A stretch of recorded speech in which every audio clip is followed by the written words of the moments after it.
kayak udah sampai tetes terakhir bang gitu. Gak ada sendok, gue nyari kelapanya. Kadang soalnya gue makan nasi sama telur, junot sama rendang. Agak-agak berdebah juga ya. Nih, lo memanage keuangan gimana bang? Dari rep-repan. Pengen juga gak yang tadi kan sempat cerita yang lu tertarik banget sama salah satu minimal ini, pengen buka susu kuda liar bang? Enggak ada, gue pengen buka susu kuda liar. Diserba segala macam, orang ada makanan yang baru, kalap supaya bisa memaintain semua untuk keuangan gimana bang? Tips memaintain keuangan supaya nggak terlalu kalap.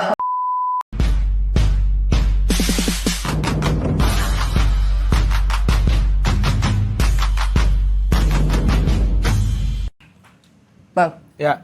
selama hidup lu nih, yang namanya laki ya, tidur pernah nggak lu ngerasain namanya arep-arep gitu? Ya nggak usah laki, rep-rep mah kan cewek juga rep-repan. Karena gue belum pernah ngobrol tuh sama cewek, dia pernah di arep-arep apa enggak? Ya tapi kayaknya rata-rata semua orang suka rep-repan dah. Bukan suka, pernah ngerasain rep-repan mungkin. Antisipasi lu saat itu mungkin lu langsung berontak atau enggak, lu bagaimana buat supaya lu langsung balik buat sadar normal? Kalau itu panik waktu itu gue, pernah waktu gue kecil. Begitu rep-repan gue kayak gitu panik. Terus abis itu gue baca-baca kata itu gerakin kelingking kaki, gerakin kelingking kaki. Kalau lu rep-repan langsung gini nih, gitu. Abis itu ntar bisa gerak semua tubuh gitu. Itu sebenarnya kalau nggak salah karena apa gitu, kondisi fisik. Bukan ditiban jin, kata kan ada yang ditiban jin segala. Enggak, katanya bukan. Nah, berarti lu percaya itu bahwa hukum gravitasi yang gitu-gitu apa? Bukan hukum gravitasi, tapi ya inian aja apa namanya, ada kondisi fisik manusia yang seperti itu, entah nafasnya, entah ototnya gitu-gitu pokoknya lah. Gue pernah baca tapi gue lupa gitu. Oh, berarti itu istilahnya bukan hal-hal yang mistis-mistis ya bang ya? Bisa bukan. Bisa dari logis ya? Bukan, ya dari logis kayaknya. Oke. Nah, kenapa lu pernah rep-repan terus kenapa? Nah iya, gue rep-repan pas zaman gue yang di rumah yang dulu, karena kayak udah sampai tetes terakhir bang gitu. Gak ada sendok, gue nyari kelapanya. Enak ya? Enak, Bang Sani. Yoi, Bang Sani. Akhirnya Bang Regen sudah mencoba Bang Sani. Tadi yang jadi gue ngerasa pada saat itu setengah tidur karena gue pengen tidur tapi belum pengen. Belum lelap. Tapi tapi lu pengen tidur, bukan lu pengen tidur tapi belum pengen kayaknya deh. Tadi lu bilang kan gitu. Iya. Mungkin lu pengen tidur tapi belum lelap. Bener. Pengen mah pengen kan? Iya. Cuman gak nyenyak. Iya. Itu. Nah pas gue rebah gitu, tiba-tiba badan berat nih, nggak bisa diapa-apain. Dan gue selalu otak gue untuk melawan badan gue supaya berontak gitu. Dan akhirnya di situ gue berontak bang. Gue kan tipe yang kalau tidur lo matiin lampu apa nggak? Matiin. Tapi remang-remang. Oh, warm. Jadi ada satu lampu. Misalnya lampu kamar mandi gue buka dikit gitu. Kalau waktu di kosan kan belum pakai lampu tidur. Kalau sekarang ada lampu tidur gitu. Tapi gelap pun sebenarnya nggak masalah. Yang penting ada pencahayaan dikit aja entah dari jendela. Tapi kalau gelap bener-bener sampai gue nggak bisa ngeliat sih, gue nggak bisa itu. Tapi bang biasanya yang udah gelap bener itu lama-kelamaan yang gelapnya itu nggak terlalu gelap loh bang. Akan ada bocoran-bocoran cahaya kan. Lu bisa tapi yang bocoran-bocoran cahaya? Bisa selama ada bocoran-bocoran cahaya mah. Oke, jadi aman ya bang ya? Kalau yang gua nggak bisa tuh kalau misalkan benar-benar gelap tuh. Nggak nyenyak tidur. Iya, nggak bisa tidur gua kalau benar-benar gelap. Nah, berarti bang kalau misalnya kayak gini, lo memanage keuangan gimana bang? Dari rep-repan. Repan udahlah istilahnya opening kita. Udah lewat rep-repan. Nah, manage keuangan buat metain dalam kehidupan. Oke. Kalau gue tuh duit gue yang kelola. Oke. Gue yang pegang. Jadi gue yang tahu tabungan gue berapa, uang kita berapa di keluarga tuh gue yang tahu. Si Indah itu cuma gue kasih uang buat kebutuhan rumah, buat kebutuhan anak-anak, buat kebutuhan semuanya, buat jajan dia itu gue kasih. Oke. Di awal bulan tuh gue kasih brek gitu. Nah, berapapun yang gue dapet itu Indah jarang tahu lah gitu. Tapi gue masukin ke satu rekening, ya udah gue tabung. Bukan gue, makanya nggak kalau tabung ya pokoknya satu tabungan lah ada gitu. Jadi gue tuh ada uang di situ. Biasanya gitu. Jadi misalnya gue kapan-kapan gue pengen beli ini nih, gue pengen ini nih gitu, itu bisa. Kita pengen liburan nih gitu, bisa aja sebenarnya. Oke, dari yang lu sisihin untuk tabungan itu yang ya uang kita aja, uang ya misalnya gue bulanan dapat 10 juta. Si Indah gue kasih 2 juta. Atau misalnya si Indah gue kasih 6 juta. Nah 3-4 jutanya tuh gue simpen di ATM. Nah ntar gue juga ngambil dari situ. Kebutuhan gue buat beli e-tol, kebutuhan gue buat beli bensin, buat perbaikan mobil, segala macam tuh gue ambil dari situ. Termasuk buat jajan gue, segala macam gitu. Oh sama berarti. Iya, kayak gitu juga. Karena untungnya gue itu juga gue jarang jajan sih, itu kan gue selalu bareng sama si Junot sama siapa segala macam gitu kan. Jadi gue paling kayak makan aja tuh gue isiin GoPay-nya Junot, Junot yang ini. Kadang kalau enggak ntar si Junot yang beli gitu, ntar gue transfer. Oke, berarti Bang posisinya lu tipe yang emang suka ngemil gak? Enggak. Dan enggak terlalu enggak terlalu. Makan ya udah sekali misalnya kecuali syuting. Ngemil enak nih karena rame orang nih, kayaknya biar enggak bengong gue beliin cemilan bisa gitu doang. Iya. Dan berarti lo sifatnya yang gini gak Bang? Kalau gue makan tadi udah berapa ya? Maksudnya dalam sehari? Nah gue jarang ngitung kalau kayak gitu-gitu tuh. Oh jarang hitung? Justru gue jarang ngitung. Jarang ngitung gue buat makan berapa jarang ngitung gue. Kalau dihitung kayak takutnya kebanyakan jadi kepikiran sendiri, jadi kagak nikmat makannya. Oh iya sih benar. Gue kalau makan kayaknya gue jarang hitung. Tapi misalnya gue belanja gue hitung. Misalnya gue udah beli ini nih kemarin, gue udah belanja misalnya nih. Gue bulan lalu udah belanja misalnya jaket motor, atau misalnya gue udah belanja helm gitu. Nah itu udah tuh gue udah cukup gitu. Ntar misalnya bulan depan misalnya gue udah beli parfum misalnya gitu. Nah kayak gitu-gitu aja Tin. Oke. Tapi kalau itu dihitung tuh, kalau kayak gitu-gitu dihitung. Tapi kalau untuk makan tuh gue jarang hitung. Oke. Ya nggak tahu sih itu bener apa salah, tapi kan kalau menurut orang keuangan tuh kita harus catat detail kan semuanya kan, makan, parkir, semua harus dikumpulin. Tapi gue kalau makan jarang gue hitung gitu. Jarang. Iya benar. Kalau makan hitung ntar otomatis pas udah balik kita kan maunya rebahan istirahat aja ya. Jadi kepikiran. Jadi nggak nikmat setelah yang. Ya misalnya makan gitu, kayak gue misalnya kan gue selalu berangkat kerja kan bertiga, gue sama si Junot sama si Alan atau sama si Abi sama driver lah gitu bertiga. Misalnya kalau misalnya hitung-hitung tuh kadang suka makan lumayan juga ya gitu, jadinya kayak gitu kan, jadinya nggak enak kan. Udah makan aja udah gitu. Bener. Kadang soalnya gue makan nasi sama telur, Junot sama rendang. Agak berdebah juga ya. Ya gitu-gitulah. Makanya gue makan mah nggak pernah gue hitung-hitungin. Kecuali beli buat yang istilahnya awet dah, yang kayak barang. Ya sebenarnya keperluan yang tidak penting sih. Itu baru gitu, dari itu ya. Iya. Dan biasanya gue tuh beli tuh, gue tahu kalau ini tuh kalau misalnya dijual lagi nilainya tidak akan turun banget. Kayak helm nih, gue beli helm yang kayaknya harganya tuh stabil gitu. Iya, lu akan nakar itu ke Bang? Iya, gue nakar. Motor gue tuh rata-rata motor-motor yang gue Harley gue misalnya gitu. Itu suatu hari nanti amit-amit misalnya gue dalam keadaan ekonomi yang sulit, ya itu bisa gue jangan sampai itu bisa gue korbankan lah gitu. Oh iya, berarti lu memperhitungkan barang yang nantinya iseng dah gue pengen membuat jual gitu karena ada yang karena motor itu bagus Tin, buat link bagus. Buat jangka panjang ya? Iya buat kita motoran, terus kita punya link. Bener. Main sama orang-orang yang punya motor gede kan otomatis kan. Terus kayak sekarang gue bisa masuk bedain, bisa masuk prediksi, gabung sama abang-abangan gitu kan, gara-gara gue suka motoran juga gitu kan. Terus juga nilai jual motornya juga akan stabil gitu. Misalnya gue beli sekarang di harga 300, ya paling mentok-mentok turun 20 juta gitulah. Wah jauh Bang. Ya 20 juta tapi kita udah make berapa bulan, terus kita udah punya temen, kita udah punya ini, kita udah maksudnya udah kita gunakan banyak lah gitu. Nggak yang turunnya drastis banget. Nggak kayak handphone mah lumayan kan, kita beli iPhone 17 misalnya sekarang 32 juta. Ini tahun depan bisa cuma tinggal 20 juta kayak gitu-gitu kan. Oh iya, itu drastis. Iya, turunnya drastis. Mobil juga kan kayak gitu.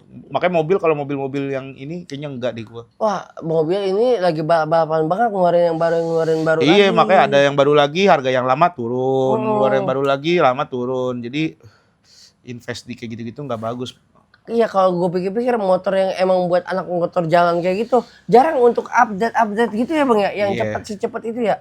Iya, ya udah pakai motor itu selama masih bisa dipakai lah gitu. Nah, alhamdulillah kalau bisa jalan-jalan nih, entah ke luar kota, ke luar negeri, itu di cover atau enggak sih bang? Maksudnya? Dari pihak penyelenggara. Kayak waktu kemarin prediksi bedain, misalnya gue ke New Zealand, itu ada sponsor. Oh, full ya? Full sponsor. Motornya lu bawa sana? Motornya nggak sewa di sono. Oh, motor sewa di sana. Motor sewa di sono. Settingannya emang sama bang, motor luar sama dalam? Ya sama aja motor mah, mau di mana juga kan motor mah nggak ada setir kanan setir kiri. Oh, dia ngegas ini? Sama kanan juga ngegas sama kanan. Enggak. Kecuali mungkin Vespa ini kali, Vespa hardcore gitu kali yang gasnya tuh bisa di inian tuh di master rem. Oh. Gasnya gini reng gitu. Ada settingannya lagi tuh buat di luar negeri tuh? Enggak, kalau di sana mah enggak, di sana mah biasa. Oh gitu. Vespa underground gitu loh, Vespa yang Begini, yang ada balenya. Oh iya. Iya, itu kadang tuh dia gasnya di sini, bukan di sini, gitu. Oh gitu bang. Ada yang kayak gitu Vespa. Iya. Dah iya benar.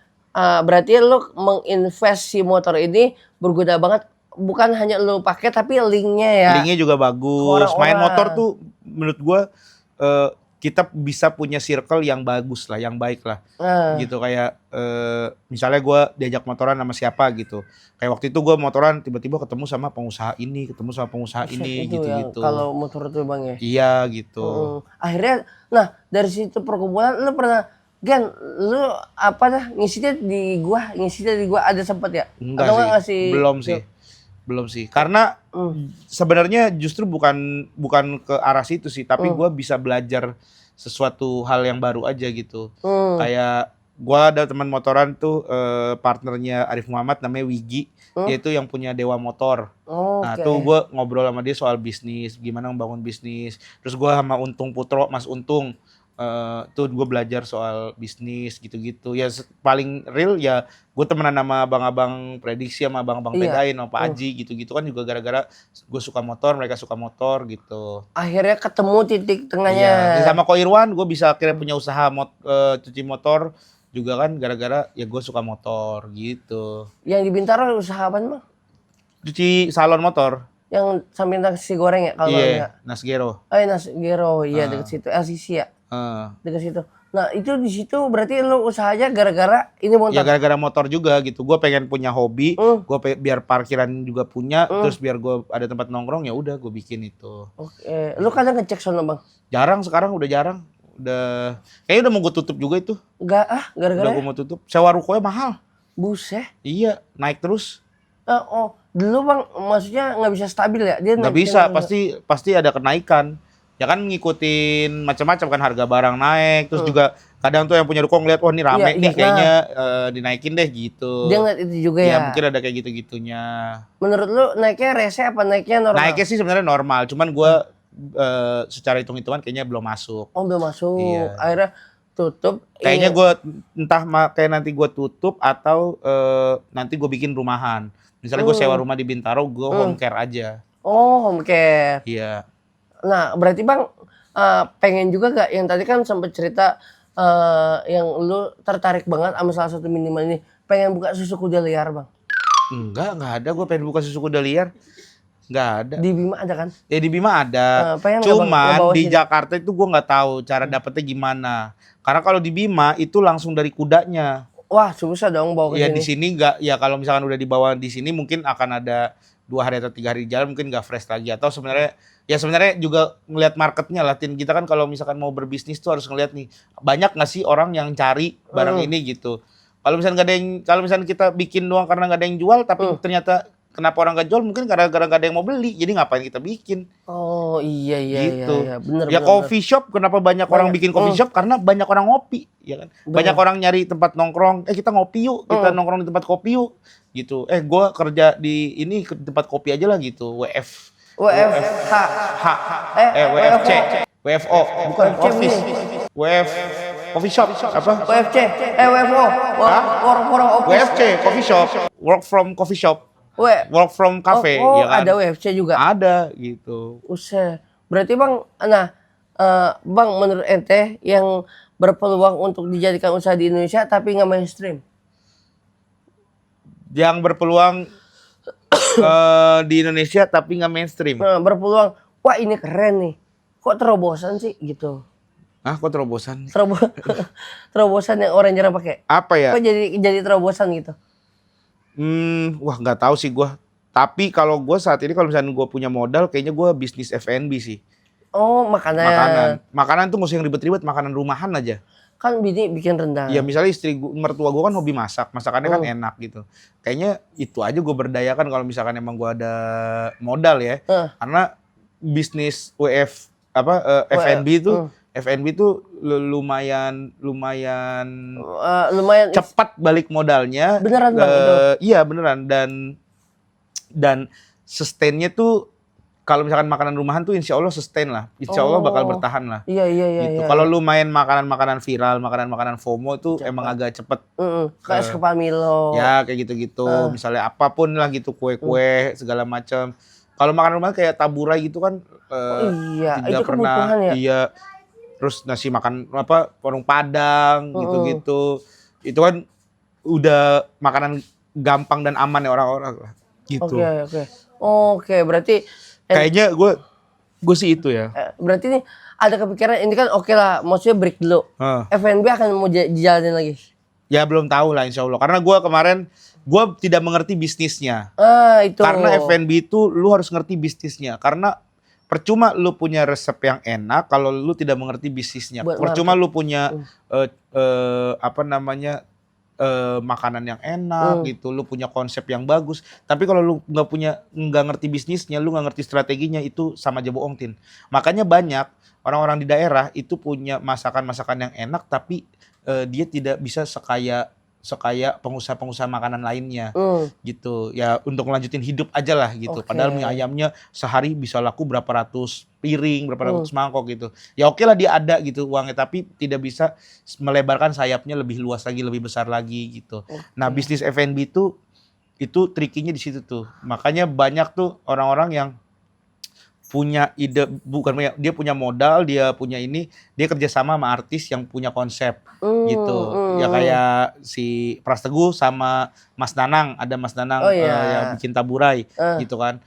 Si Pras Teguh punya konsep, punya masakan, menu resep ibunya gitu. Mas Danang punya ide bisnis, punya konsepnya, punya strategi bisnisnya, bersatu jadi gitu. Nah gue tuh belum ketemu sama orang yang bisa strategi bisnisnya. Kalau misalnya ketemu insya Allah kayaknya mah bisa lah gitu.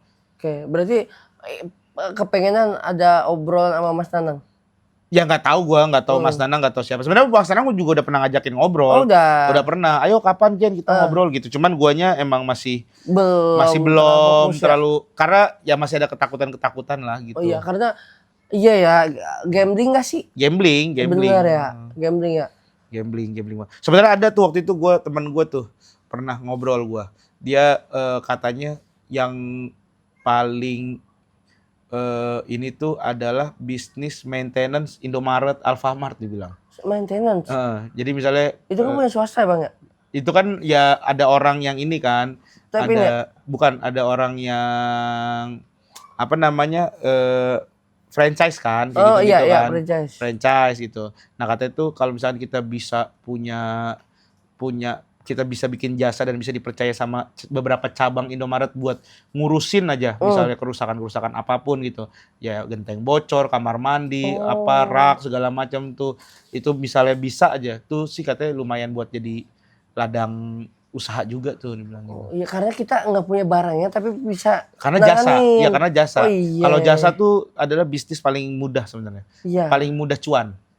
Lu main di jasa. Iya. Makanya artis tuh kan jasa hitungannya. Makanya duitnya banyak, orang ngeliatnya gitu kan. Karena tidak ada produk yang dijual gitu kan. Karena tidak ada kerugian ketika artis atau ketika orang yang bermain di jasa. Tidak ada barang yang harus dimodalin dulu segala macam, nggak ada. Iya betul. Nah, berarti Bang, untuk apalagi zaman sekarang ya, diserba segala macam, orang ada makanan yang baru, kalap, supaya bisa memaintain semua untuk keuangan. Gimana bang? Tips memaintain keuangan supaya nggak terlalu kalap. Maintain uang supaya tidak boros. Bener. Oh. Bukan boros sih bang, dalam artian lu bisa menangani semua. Kalau gua tuh hitungannya masalahnya juga nggak irit-irit banget sih, Tin. Mungkin gua bukan orang yang baik dalam keuangan ya. Tapi gua adalah orang yang tahu apa itu prioritas sebenarnya. Oke. Gitu. Iya, Modal gue itu doang gitu. Misalnya gue punya prioritas sekolah anak buat di tahun depan, ya udah gue harus simpen duit buat sekolah anak. Gitu. Misalnya gue punya misalnya gue ada ketakutan dengan apa-apa yang terjadi nanti ke depannya, ya gue harus punya tabungan yang keep di situ segini gitu misalnya gitu. Jadi yang penting gue tahu prioritas dulu. Misalnya apa yang jadi prioritas dalam hidup gue. Kayak misalnya dalam 1 bulan nih prioritas kita apa sih? Uang bulanan istri, yaitu kebutuhan rumah, kebutuhan anak segala macam, itu dulu gue transfer. Gitu. Sisanya misalnya tabungan anak itu gue transfer berikutnya. Misalnya tabungan itu gue transfer gitu. Terus kebutuhan gue sehari-hari itu gue transfer gitu. Itu yang gue memprioritaskan pos-pos itu dulu sih. Kalau gue, makanya sebenarnya dibilang juga kalau orang kayaknya nggak kayak gitu sih. Kalau ahli-ahli keuangan kayaknya nggak gitu. Tapi gue lebih nyamannya begitu. Makanya kalau dibilang boros, ya boros, tapi gue happy gitu. Yang penting gue mau makan apa gue bisa, gue mau jalan-jalan kemana gue bisa gitu. Berarti kayak gitu tetap ada pemetaan. Cuman untuk urusan yang kayak macam hal yang dimakan atau gimana, itu sih lepas aja bang ya. Lepas aja, itu tergantung. Makanya kalau misalkan gue lihat nih, kayaknya makannya misalnya kayak gak mungkin nih gue ngajak anak-anak misalnya tiba-tiba kita makan di Maison Tatsuya atau misalnya kita makan di Gyukaku gitu. Kayaknya enggak, karena kita jarang juga makan gitu. Kita makan pecel ayam, nasi goreng, udah gitu-gitu. Kayak gitu-gitu mah gak usah dihitung. Ada momen-momen sekali ya misalnya kita makan sini, kita makan sini, itu ada. Tapi rata-rata sih gue makannya juga makanannya nggak ribet. Laki simpel semua, nyari yang pasti. Jadi makanya kita nggak boros untuk urusan makan tuh. Sebenarnya kalau ditanya boros enggak juga gitu. Dihitungin nggak? Ya ngapain dihitungin sih gitu. Udah makan, misalnya makan soto ayam atau misalnya makan pecel ayam, lu mau makan tempe ayam 2, paling mentok satu orang 70, itu udah mentok banget itu. Dan itu juga masih kebesaran ya menurut gue. Iya, kan itu paketnya 1 ayam 1 nasi paling 25.000 kan. Ya kan? Maksudnya paling segitu-gitu, paling mahal ya sama minum-minum 70 satu orang.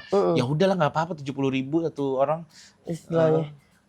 Berarti kayak gitu Bang Rigen tetap memetakan untuk makanya urusannya mah bisa freestyle, tapi istilahnya dia makanya itu dia udah punya tempat sasaran. Iya, dia tahu prioritas lah. Ya kayak contohnya gini kan, kita juga bisa naker kan. Kalau gua kan dengan manajemen gua alhamdulillahnya tuh kita setiap bulan ditransfer sesuai dengan apa yang kita kerjakan di bulan itu kan. Oh iya benar. Gitu. Jadi ditalangin dulu lah kan, kadang kalau TV apa gitu kan suka lama bayarnya gitu kan di transfernya. Jadi gua selalu ditalangin. Nah, jadi gua ngeliat nih, oh bulan ini kita alhamdulillah nih bisa dapat segini nih. Ya udah gua bisa ngatur nih. Oh, ini lebihannya, ini kayaknya bisa kita pakai buat makan ini lebihannya bisa kita pakai buat jalan-jalan nih, lebihannya bisa gua pakai buat kesini, buat beliin ini, buat beliin itu gitu. Sebenarnya kalau misalnya kurang gue ngomong yang kayaknya kita harus ada sedikit irit-irit nih kayaknya.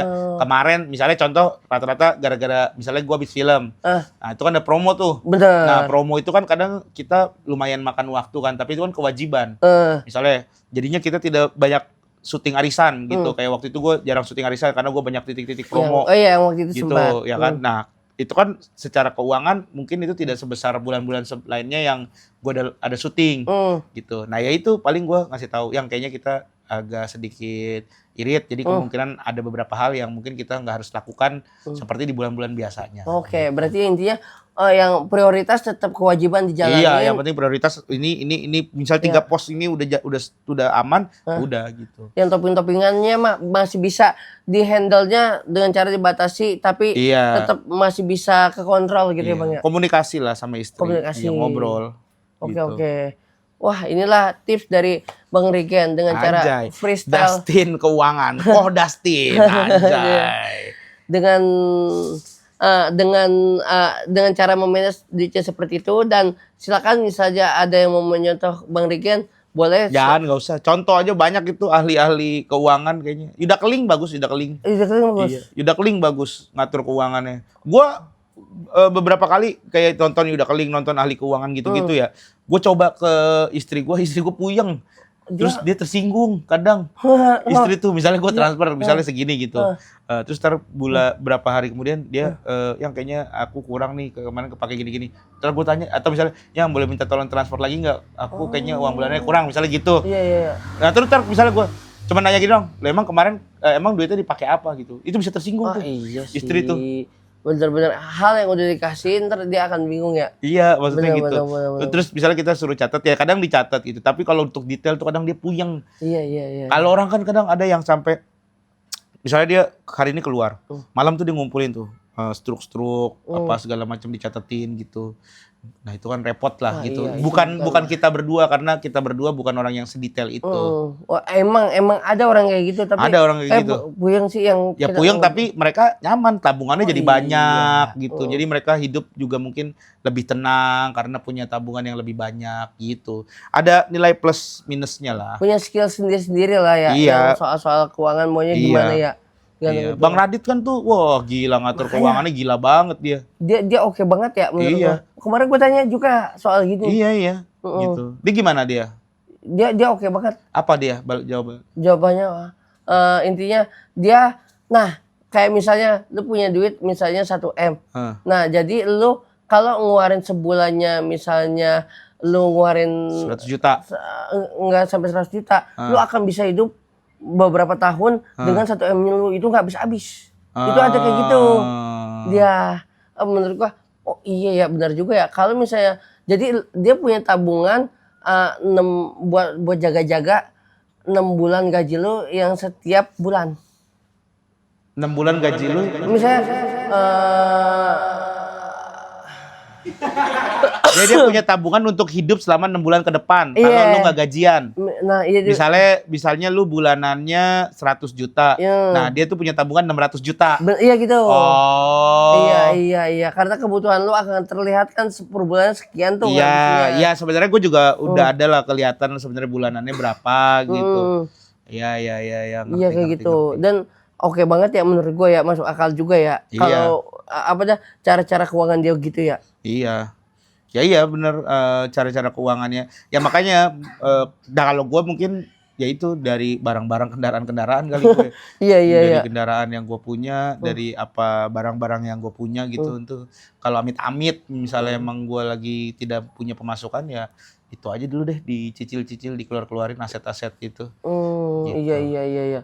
Jadi kita paham lah kalau versi Bang Regen seperti ini. Jadi kita ada gambaran juga mungkin lo bagaimana versinya. Ya silakan lo terapin juga dengan diri lo sendiri. Senyamannya kalian aja lah. Benar, senyaman kalian aja. Inilah bahasan keuangan. Oke. Terima kasih gue Dustin dan ini Bang Regen, and see you the next content for this.